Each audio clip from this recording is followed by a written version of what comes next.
The following is a presentation of NoVA Hackers, brought to you by Compute Cycle. Hello. So, hi, I'm Sarah. You've been seeing me post on the list about various women's stuff that's been going on. Various postings over the last, 6 to 8 months. We've been very busy. And so, I've been in this community for over 15 years now. I've been working in security for 7, in IT for 13. I've got certs. I figure this community doesn't want to hear about it, so I don't put them on there. Why doesn't it say NoVA Hackers on there? Oh, okay. Add it there. Okay. Just wondering. Thank you, sweetie. So yes, I've been a NoVA hacker for a couple years, I guess. Yeah, it just kind of snuck up on me. I am the founder, or one of the founders, depending on how you collate it, of LadiesLunchCon.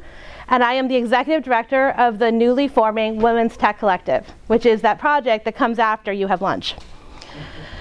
And so, because lunch is never enough. Okay, lunch was fun. So we started doing lunches at DerbyCon, SkyDogCon, and B-Sides DC. And it was fun, and it was almost, frankly, it was magic. Because most women in IT do not spend a lot of time with other women in IT. There aren't many of us, so it's kind of like, oh my God, suddenly I'm around other women who understand me when I talk. It was the first time for my friend Allison to ever be in that situation. It wasn't quite the first time for me, but I'm gonna admit I was tearing up a little bit at DerbyCon because it was just so amazing. And it's hard to understand. The corollary would be all of the guys being together, kind of like that being awesome. But for us, it almost never happens. And so that was just incredible. And so there was demand. Women wanted it. DerbyCon was like 13 women. SkyDogCon was 10. It was a very small con. B-Sides DC, I think we had 10. And so we got done with that. And it was a long time from B-Sides DC to ShmooCon. And we started getting asked, hey, can we do some more stuff? And so we set up a meetup so that we could indeed do some more stuff. Including we did a scrum, or we were scheduled to do a scrum for this night. Didn't, launch as much because this whole snow and ice thing. But now we're going to be doing a monthly scheduled pre-NoVA Hackers women's speaking scrum at my house. We have a projector. We are ninjas. See, clicker, just saying. So it kind of went from there. And as we started doing this, we realized, we started getting feedback from the community. Right? This is not a universally popular idea. We got a lot of feedback on, okay, well, you're shutting us out. Okay, well, it's good to know. We learned a little bit more about what's already being done in the women's space. And we've been learning, what doesn't work, what does work. And so we took it and we went, okay, let's go ahead and see, what needs to happen, why it needs to be solved, and what would be more effective in moving forward to a solution to the problem. And so I think the first thing we have to recognize is that there is a problem, because I see 1, 2, 3, 4, 5, 6 women, and I don't have a count on the men. Okay, so we're definitely not balanced from a gender perspective. Women bring a different viewpoint. If you add women to teams, this is someone else's research, teams with women are smarter, okay? Women tend to be, and I'm gonna work on research for this, more longer term thinkers. We experience the story as it goes. My understanding is that men experience the story retroactively. They go forward, they have the achievement, and then they experience what happened before. I'm still working on that. This is what I was told. We think differently, we experience differently, and having a balance of those viewpoints brings value to any team and any organization and any community, right? Because I like having women around. We're awesome. It'd be kind of nice to have more of them around, more of us around. But then you start looking at, sexism. And I've been seeing a lot of nasty, frankly, hate speech on the internet about, guys are the problem, and, we need to do the red cards, and we're afraid to speak up. We're going to touch on that. It's not really the guys are the problem. It's the population problem, right? So if you look at this, there are 50 headcount here. We're going the traditional boy-girl, at least in this generation. 20% of the people are sexist, and sorry, this one I'm reading from my notes for. That's a 50-person population, so 20% are female, so 10 of those dots are female dots. 20% of people make inappropriate remarks or other sexist moves towards people of the opposite gender. 20% of men make sexist remarks to women, and 20% of women make sexist remarks to men. Okay, we are not perfect. We are not angels. I'm not trying to say that we are immune from doing this behavior. But the difference is, because of the population density, come back, thank you. Because of the population density, the percentages are different in terms of what you experience. So for the most unlucky man in that pool, he gets 0 remarks. The most unlucky man in that pool gets 3, and the luckiest gets 0. Where the luckiest woman out of that population, I think she gets 3, and then the unluckiest gets 10. This is available on the internet. Unfortunately, that's not displaying properly.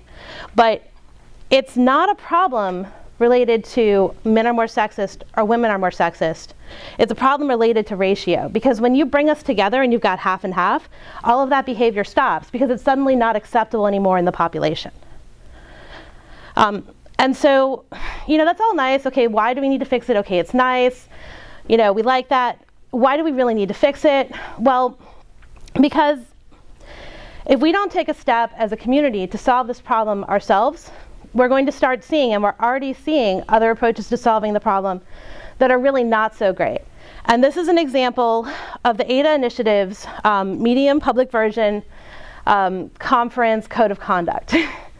And so I'm looking at this because, swear to God, I would fail an HR test. If you provide any harassment or perceived harassment related to gender identity and expression, sexual orientation, disability, physical appearance, okay, the wrong comment about someone's nose, body size, race, religion, it's so easy to go wrong here. And what'll happen is conferences where this is in place, they'll have little cards they give out where you flag, and if you do the wrong thing, you can get booted from the con for life. I was flirting with someone and I was asking, so why don't you date women in this community? Because you're kind of cute. And he was like, I don't, because I can get blackballed if I say the wrong thing. And so what you end up with is a culture or a community where men are afraid of us just because, we might say the wrong thing to us and they may get kicked out or blackballed or, and that's not cool. I don't like that. So it's not great. And then you have the other side of it, which is then there was, I don't know how many of you were at B-Side San Francisco. I was not. This is secondhand. I've read some blogs. I've talked to people who were there. Violet Blue was going to do a talk on drugs and sex, which I think a lot of us might possibly enjoy hearing. I like sex. No comment on the other. And her talk got pulled because the ADA Initiative, Valerie Aurora, said that it might be offensive to a woman because it might have been talking about rape. And I'm sorry, as someone who's been through that, you don't get to curry your environment. If you're not comfortable, leave the room. But this one person stopped the conversation because someone was uncomfortable. That would have been perfectly fine and had been accepted in the organization, been accepted by the conference. And it was like this tiny little bit, she was talking about GHB. But one person could control the dialogue with that sort of policy. It's kind of the complete antithesis of the hacker methodology and the hacker mindset, letting one person or a small organization control the dialogue. And I'm not saying we should be allowed to harass each other or that it's inappropriate to harass each other over anything, but we're a boisterous bunch. And we make ribbing and jokes at each other all the time. And if you have that level of policy in this environment, you're gonna have some problems. And I think that the better approach to the, being nice to women or not nice to women is create a welcoming environment where we'll show up and have about half and half, and then all that nasty behavior becomes fringe. It isn't so much of a problem that we have to worry about it and have red cards and yellow cards and flag people out of conferences and blackball them. So it was really interesting getting all of that feedback. Like, I had no idea when we started this project what an involved project it would be. I got into this project because I was annoyed because I saw women cringe, and I cannot handle it. I just cannot deal with that. And so women cringing, okay, there's obviously a problem. Let's go ahead and do something about it. That was my deal. I didn't know the guy's side of the perspective until there was some experience that it would actually be difficult for men, that this was a problem for men as well as for women. I just knew that, this was something to explore. It just became kind of interesting. And so I got together with a group of people, And we went ahead and created an organization called the Women's Tech Collective. And we are a group of hackers united to change the gender balance in tech, therefore solving the sexism issue and changing the world, okay? That is like my hobby / life, and this is what I'm gonna be doing, okay? And so there are 5 pillars to the organization. One is peering. So when you see, this social stuff we've been doing, oh, okay, it's cool, that's awesome, they're getting together and they're doing lunch. It's actually more than that. What we're doing is we're forming peer groups, okay? We're putting you in groups of peers who push you because your peers are who you are.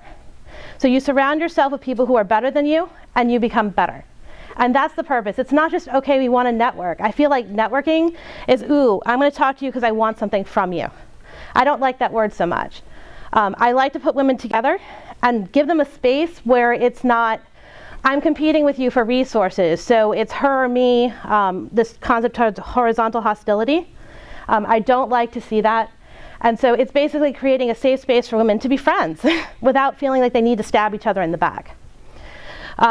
Seminars, we've got some stuff coming up. We're going to be doing Contracting 101. Actually, we'll skip to that slide.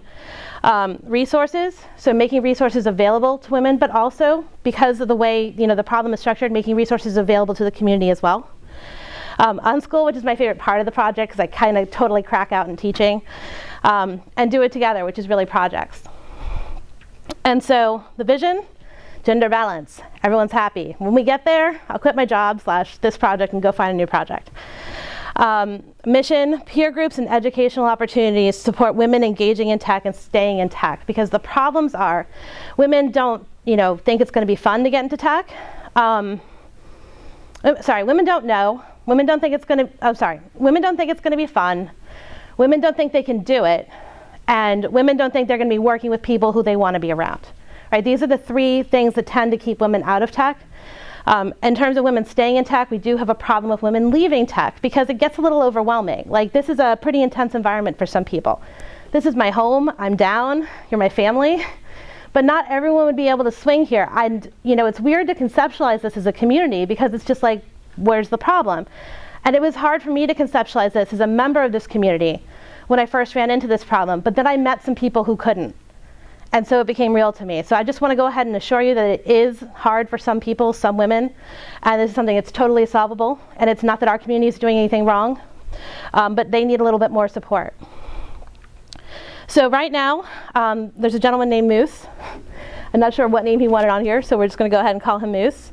Our Miss Stacy Banks, and a dear friend of mine named Trish are the board of directors. We are looking for more people on the board. Moose, it was very important for me to have a man on the board, and it's also very important to me, Trish is transgender, to have that on the board immediately, because I understand that this is a this is not just women, it's a community issue. And so we are looking for more members of the board of directors. We would like to, have more women. Minority women would be great because we definitely want to make sure that is represented. But we're definitely looking to talk to people. One of the things that we got from starting this project was that definitions were a problem. Like, he's not here, I don't want to make that crack. It was really interesting, the feedback on Twitter when I said we were doing a women's thing. What constitutes a woman? Okay, we guess we have to define it. If you identify as a woman, you're a woman. We're not asking, we're not questioning. You show up at a women's event, I'm going to go ahead and assume you're a woman. So give me the courtesy of, if you show up at a women's event, thinking in your head you're a woman, and I'm good. I'm not asking any questions. That's just not cool. Mixed gender, any gender, or none. Hi. There will be security attendants. Yes, we'll bounce your ass out. But at the same time, it wouldn't be because of your gender. It would be because you're an asshole. And assholes come in any gender. Yes, okay? So we know it's not a binary concept. I understand that people will come in asexual or no gendered or gender fucked or gender queer. We're down, okay? So we had to pick definitions that roughly worked, and this is what we've got right now, okay? And so the other thing is, you're shutting us out. Seriously, women, what are you doing? This came out of, I was going to work in a CEH class. I'm not, because the content is so uninspiring. I got into it and I was like, I wouldn't teach this. There's better things to teach. You will see me teaching better things. And so the need is on both sides, right? Women and on men. And also the need is to bring us in contact with each other. Because one of the things I've noticed about men is a lot of men in this community haven't had the opportunity to socialize with a lot of women. You know, there's just not a lot of us around. And so you guys need safe options to engage with us. You, go back. Right. I love that thing. You guys need safe options to engage with us, and we need safe options to engage with you, because we need to know that we're all cool together. So we're going ahead, and for co-ed events, holiday parties like the Christmas party at my house, amusingly enough, is co-ed. I do ask that you bring, you come as a +1 if you're a guy, bring your wife, bring your girlfriend, just because I would kind of like to have women there and not outnumbered by guys. But it's cool. Come, bring your families. I want to see you. I want to meet your wife. I'm sure she's awesome if you have a wife. I love, meeting other women. And this is just one party. We're going to have more. And as we go, we're going to look at how it works best to integrate the communities in terms of what works best in terms of ratio or inviting people. So don't feel like we're not listening. Give us feedback. And classes, everything we teach is going to be taught women only, okay? At least once. That said, okay, the same information women need is the same information men need. All right, it's the same career tracks. It's just that some women need a little bit more of a supportive, collaborative environment, and I'm not saying they're not supportive, but if you look at, sometimes men teachers or male teachers can be like, okay, fine, I'll go do that for you. And it's happened multiple times to me. Or you're not so good at math, or I'll take care of that because I know you're not so good at that. And I'm going to, next time I teach this, have more stats and figures on that, but having those environments really does help a certain population of women. And honestly, some certain populations of women don't want to be in single gender environments. They want to be mixed gender. So it's important to do both, and we're more than happy if you give us space to teach both. If we can, obviously, given constraints if a teacher's not available.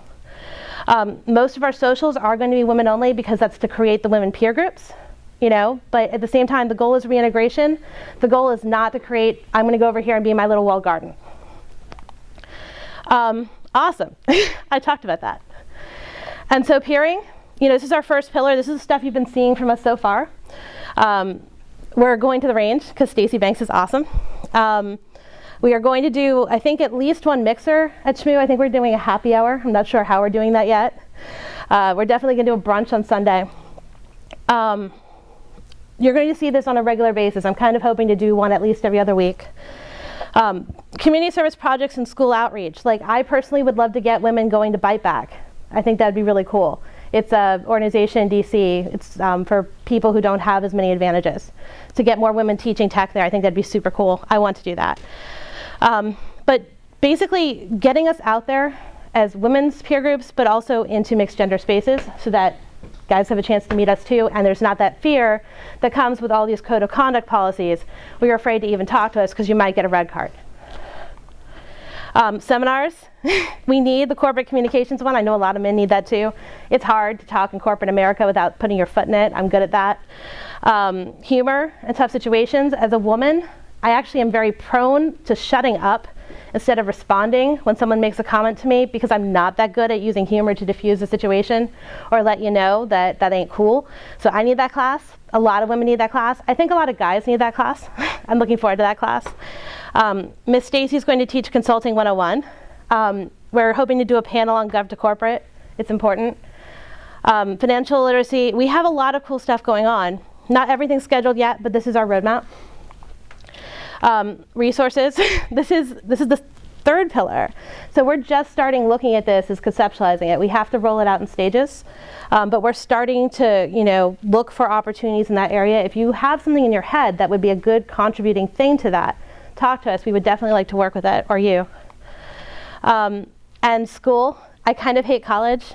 I know I probably shouldn't say that, but I've met enough people with $50,000 of student loan debt, and I'm over it. Women need, Greg did an awesome blog post, and he did it on what do you need to succeed. You need friends, you need theoretical information, you need hands-on knowledge. There was something else, and I'm forgetting. Hi, I'm sorry? Yes, I know, right? I definitely need more of that. Ginkgo biloba. So you need theory. So we were looking at doing Coursera and Udacity and Khan Academy together because one thing I see with that is people don't finish because they don't have people around them to do it with them. There's no push. So that's an option. I want to do internal courseware. Owen Redwood does this awesome pen test class. I'm kind of itching to teach it. And then we're going to do specialty focus areas into different technical areas, because this is not a women in security project. This is a women in tech project. And we need to have other technical focus areas than just security. Plus, frankly, no one's good at security if they don't know tech. And I'm kind of like, I don't want people in tech security who aren't good. Or at least I don't want to create that. I'd rather foster an environment that allows women to be successful and men to be successful as well. This is a great opportunity for community involvement. We want to bring women into the larger community and doing things with the larger community. So open source projects. It'd be super cool to get more women working on that, right? Nods, cool. You know, this is one of the things that we are moving forward on, is the IDS group. And right now, it looks like I'm going to host it out of my house. If you've got space for me, give me a talk, because I would really like to get an IDS analysis group going, like maybe twice a month. I miss it a lot. I would like to see internships and apprenticeships, and you know, as things go on, hopefully we can work with employers or organizations, because it's hard to get job experience in this very competitive environment. And I don't know what people who aren't hackers do for fun, so I wasn't sure what to put there. Because like, I just like playing with lockpicks. But you know, I'm sure there's other technical fun, and we can do that. And so, right? So when you're doing a pitch like this, there's always an ask. And so it's a super awesome project, and I firmly believe in it to the bottom of my soul, because it needs to happen, or we're going to end up boxed into a corner. And I'd rather have that happen on our terms, fix it on our terms, than in terms that aren't ours. It's already, the code of conduct stuff already owns most of the developer cons. It's coming to security. We can do better than this. And so the biggest need we have right now is space, frankly. My living room is awesome, but we need more space, and we need space closer to the Beltway. We're not a 501c3 yet. We are starting the process, so I'm not asking you for money. At some point, though, we'll need money. If you feel so inclined, it costs to contribute. Content costs, okay? At some point, I'm waiting for that first, though. We need teachers and mentors, women teachers and mentors, but also groups that are willing to create a welcoming environment for women. And I don't think in this room we have any problem with that. But there, you know, if your group is willing to create that environment, or you already are, and you just kind of want to get the word out about it, you know, let us know so that we can start partnering with you to send women your way. Because one of the things that works is, okay, cool, you're awesome. Hey, have you heard of NoVA Labs? They're freaking awesome. You should go hang out with NoVA Labs. Hey, I'm going over there, right? Or hey, Unallocated is awesome. Or hey, HackDC is awesome. Or hey, like OWASP is awesome. But there's more to this world than security, even though I live in a little tiny bubble. And so we kind of need to know about other organizations that would be, you know, interested in that. And resources. We'll get 501c3 soon. If you feel like you want to give money to a company that isn't a company yet, let me know. But I'll let you know when we get there. And your feedback, because this project came out of a lot of feedback. I was really, really surprised by how hot button this issue was. And I kind of took it, and I worked with the board, and I talked to a whole bunch of people. I talked to Conrad, DataBeast. I talked to Virus. I talked to a whole lot of people. If you could stand still for 5 seconds anywhere near me, I've talked to you about this over the last few months. And so we still need feedback. We value feedback, because it's a community project. Yes, thank you. And that's it.